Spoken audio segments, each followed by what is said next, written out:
വീട് എന്നുള്ളൊരു സ്വപ്നമായിട്ട് ഞങ്ങൾ മുന്നോട്ട് പോയപ്പോൾ ഞങ്ങളുടെ മുന്നിലുള്ള ആദ്യത്തെ ഒരു പ്രോബ്ലം എന്ന് പറഞ്ഞു കഴിഞ്ഞാൽ, ഒരു കൺഫ്യൂഷൻ എന്ന് പറഞ്ഞു കഴിഞ്ഞാൽ, അത് നല്ലൊരു ആർക്കിടെക്റ്റിനെ അല്ലെങ്കിൽ ഒരു ഡിസൈനറെ കണ്ടുപിടിക്കുക എന്നുള്ളതായിരുന്നു. അപ്പോൾ നമ്മുടെ ഒരു ഫ്രണ്ട്, അദ്ദേഹത്തിൻ്റെ വീടിൻ്റെ വർക്ക് ഈ നിരണത്ത് നടന്നുകൊണ്ടിരുന്ന നമ്മുടെ ഒരു ഫാമിലി ഫ്രണ്ടാണ്.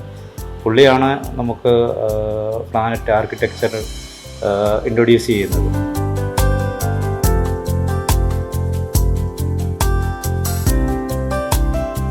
ഈ പ്രൊജക്റ്റിലേക്ക് ഞാൻ വരാമെന്നുള്ളതിൻ്റെ കാര്യം തന്നെ നമുക്ക് എപ്പോഴും കിട്ടുന്നുള്ള റെഫറൻസിലൂടെ തന്നെയാണ്. അത് ഇവിടെ നിയറസ്റ്റ് ആയിട്ട് തന്നെയുള്ളത് ഒരു പുളിക്കീഴ് എന്ന് പറഞ്ഞ സ്ഥലത്ത് കൊച്ചുമോൻ, ഞാൻ മുമ്പ് പോസ്റ്റ് ചെയ്തിട്ടുണ്ട്.